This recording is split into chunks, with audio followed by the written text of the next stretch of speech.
Tamam.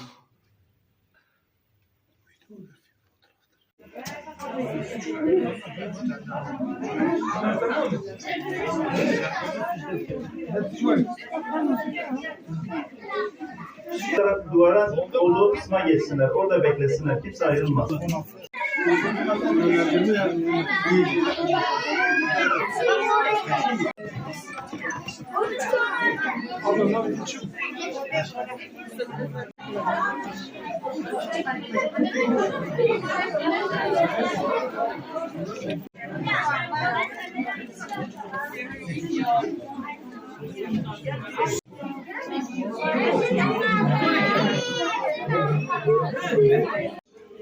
Safa.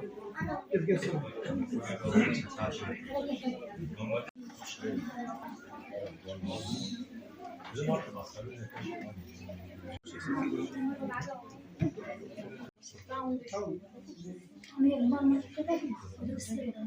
Tamam, sen numara bir söyle, tamam bir daha.